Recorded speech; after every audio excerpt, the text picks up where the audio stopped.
The buttons in the navigation of the Friend Organizer application look a bit odd.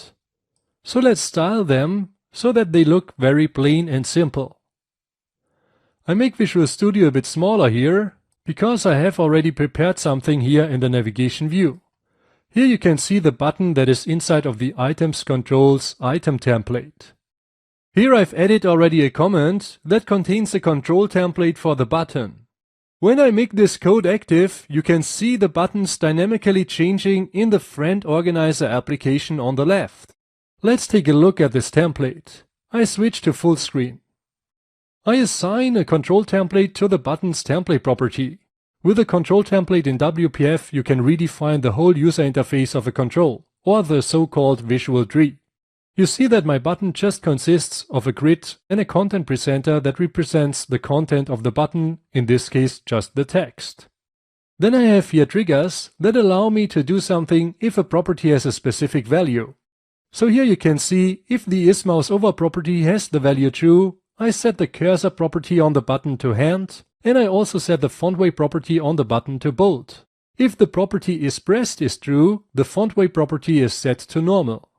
Let's leave the full screen view and let's see this in action. You see when I hover the button, I get the hand cursor and the font weight of the text is bold.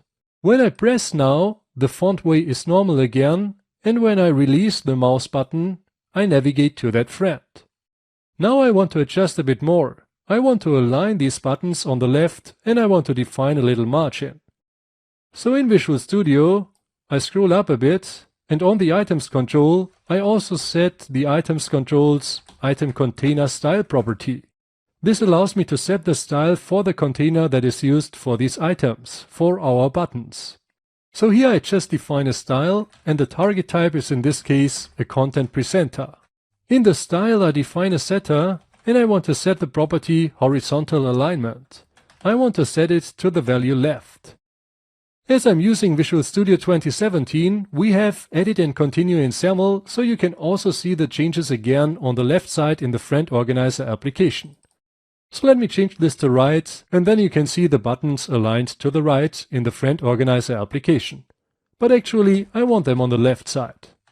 Beside the horizontal alignment property, I also set the margin property. I want to define a little margin of 2. Okay, this looks good to me. Now I have the buttons in the navigation like I want them. I can click on these items and they don't look like buttons anymore. Now it looks like a real navigation in our little Friend Organizer application. Now we are done with this module where you have learned how to detect model changes by using Entity Framework to enable and disable the Save button and also to block the navigation if a friend has changes. Now let's wrap up the most important parts that you have learned. You learned in this module how Entity Framework tracks changes. The DB context has a change tracker property that contains a DB change tracker. That DB change tracker allows you to access the changes over its entries method. It has also an hasChanges method that tells you if anything has changed. We used that hasChanges method in the Friend Organizer application to detect model changes. You learned how you can use a DB context instance per detail view in the Friend Organizer application. We encapsulated the DB context in a friend repository. We have created an hasChanges method in the friend repository class that is using the DB change tracker of Entity Framework under the hood. The friend repository itself is used by the friend detail view model. On the friend detail view model, we have created an hasChanges property that is set by using the friend repository's hasChanges method. This hasChanges property allowed us to enable and disable the Save button in the user interface.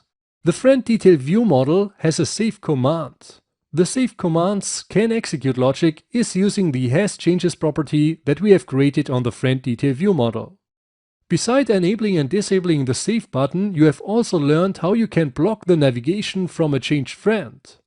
If the user has made changes and he didn't save the changes, he gets a message when he tries to navigate to another friend. He can continue with the navigation and he will lose his changes, or he can cancel the navigation and he stays on the current screen that allows him to save the changes. So you learned quite a lot of stuff in this module, and now you know how you can use Entity Framework's change tracking functionality in your client application. If you wouldn't have a client-server application, it wouldn't be possible, because then Entity Framework would live on the server side and you would just call a service layer. Then you would have to do all the change tracking on your own. You can learn how to do this in my course WPF and MVVM Advanced Model Treatment. In this course, we continue now to extend the Friend Organizer application. The next thing that we do is to implement the logic to add and remove friends. Welcome to the module Adding and Deleting Entities. My name is Thomas Claudius Huber, and in this module you will learn how you can extend the Friend Organizer application so that the user can add and delete friends. Let's take a look at the module outline. You learn in this module how to implement the logic that the user can add a new friend in the Friend Organizer application. That new friend will be saved to the database by using Entity Framework. You also learn how to implement the logic to delete an existing friend from the Friend Organizer application.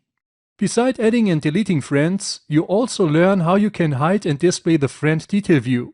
For example, after a friend has been deleted, the friend detail view shouldn't be visible anymore.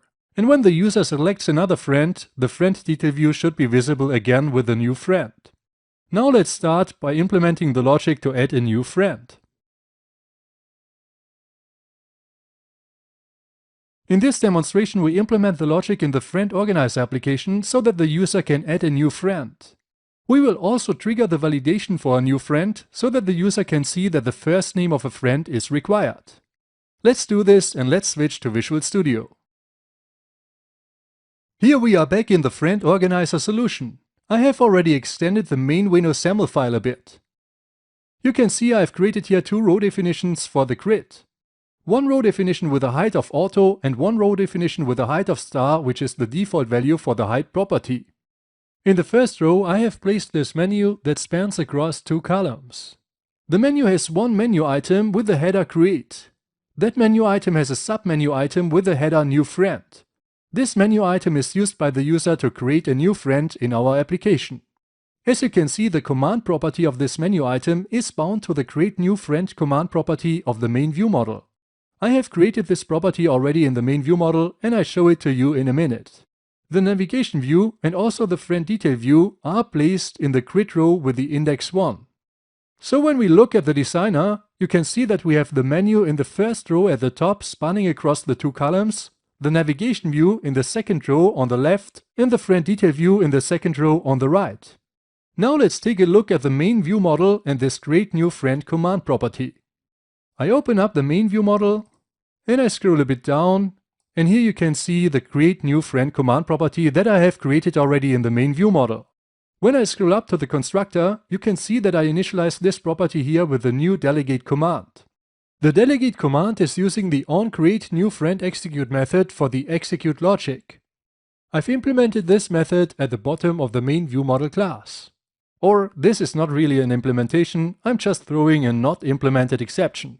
So now we have to implement this logic to create a new friend. But what do we actually need to do here?